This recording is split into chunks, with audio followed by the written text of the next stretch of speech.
So part A, we need to simplify p to the power of 2 all to the power of 5.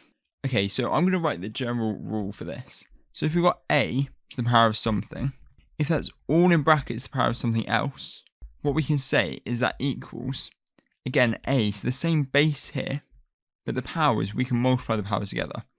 So that's the same. This is the same as saying a to the power of x multiplied by y. So in this case, p to the power of 2 to the power of 5 is the same as saying p to the power of 2 times by 5, which is the same as saying p to the power of 10. So that is the answer there for 1 mark. Cool, so for part B, we need to simplify this right here.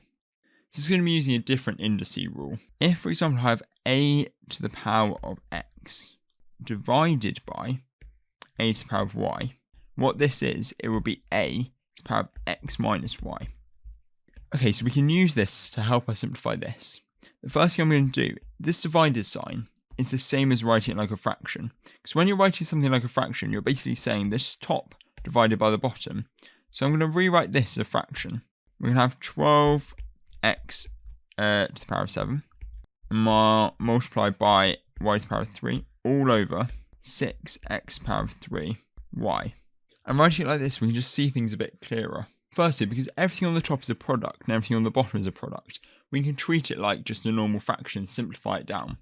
So we've got 12 multiplied by something and 6 multiplied by something.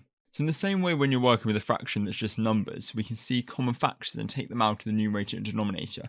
We can do that here as well. So if I divide the bottom and the top by 6, so we're going to be left with, okay, so 12 divided by 6 is 2, so we've got 2x to the power of 7 and y to the power of 3 all over. And on the bottom, 6 divided by 6 is 1, so that doesn't make a difference anymore. So we just got x to the power of 3 and y. Now we can apply this rule that we have over here. So we're going to be left with 2. And then we can treat the x's first. We're going to say x to the power of 7 divided by x to the power of 3. Remember from our rule, we take this power and subtract this power from it. So we got x to the power of 7 minus 3. Then we're going to do the same with y. We've got 3 minus 1, because here, remember, we've got a sort of an imaginary to the power of 1. So we're going to have y to the power of 3 minus 1. So when we write that a bit neater, we're going to have 2 multiplied by x to the power of 7 minus 3, which is 4. Then y to the power of 2, so y squared.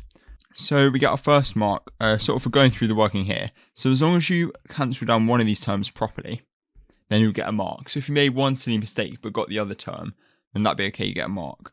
But if you get all the way down and get it all correct, you get the second mark.